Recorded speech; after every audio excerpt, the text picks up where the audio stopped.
Coach, this is your November, must be 16th, 2024 lesson. Okay, so here we are at the start. You know, pretty good posture. I'd like to see that chin up a bit. You know, I know you got some upper back issues, but I think we can just get that eye line up just a little bit higher, but it's not causing you great trauma. So setup is okay. The takeaway, in this case, it seems like it's, you know, the shoulders, left shoulder's moving good. It seems like it's just a little too horizontal. You know, it's not, shoulder tilt isn't steep enough. You get, you know, the camera angle is a little off, but essentially the club is dragged back inside, so you're fighting it. And the reason, at this point, if you straighten that right elbow, you know, it'll be right in the spot, but it's not causing great trauma. But see how that right elbow is pointed back to you?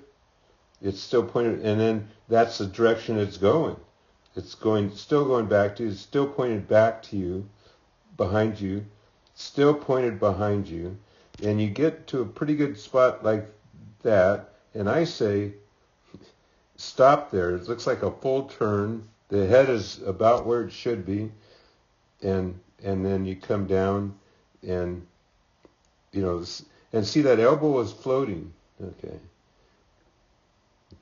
So then you got the cast thing working in there. See how short the shaft is at this point, and you know, it's hitting the forearm, but quickly drops below it, and you end up, you know, that's slightly inside, but you could play with that. That's not a problem.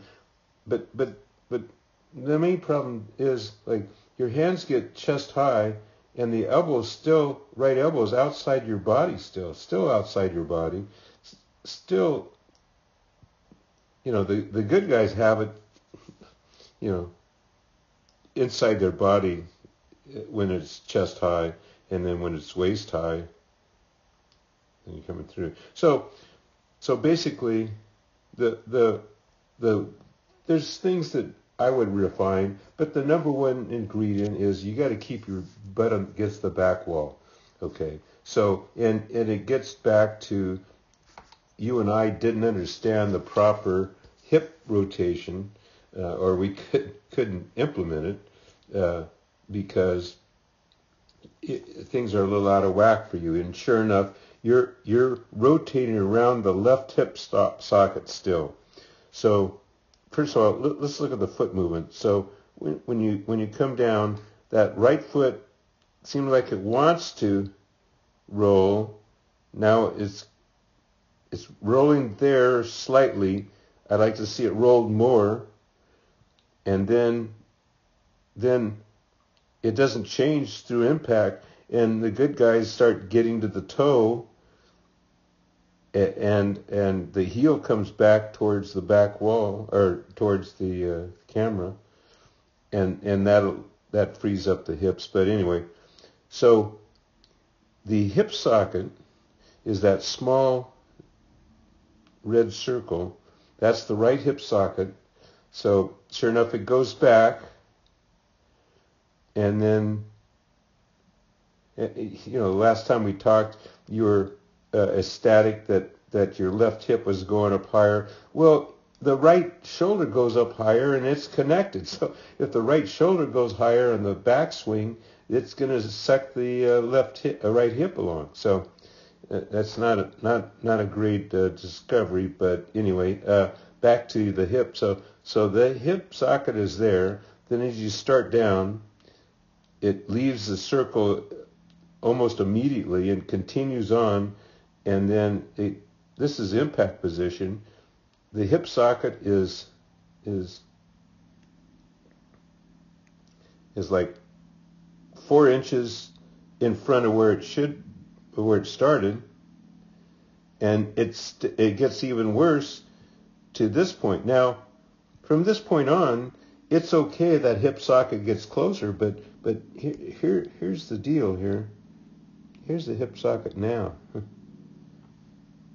So it hasn't gone to the target, it's gone to the ball. And you're lucky that you can get your hands through. Now, the reason you can get your hands through, watch your hands come down and see how close, see how that elbow, even though it was floating for some time, is rubbing your chest or the front of your shirt. See that? Okay. Now, if you tried to lead with the elbow, it would be bumping into your chest and blocking you. Now, if your right hip from the top goes towards the target, there's plenty of room, and you get your hands closer, and your elbow won't get stuck on the front of your stomach, on your belt buckle.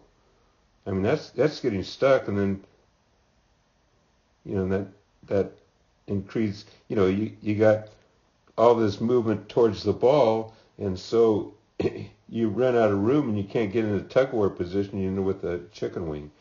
So if you get that right hip from that left circle, if you move that towards the target, then everything clears, and you can swing through, and you keep your butt against the back wall. Now, it's just like me, is once I was dropping my hands properly and getting on plane,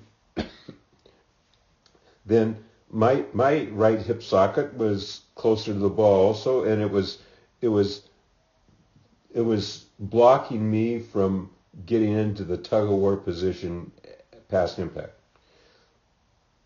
You kind of barely get by with it, but I'm telling you, if your elbow works right and your hands work right, you'll bump into the front of your body because your right hip socket is going towards the ball. Now, and you're also getting by with it because you don't have an X factor as you come in to hit. See, there's no X factor.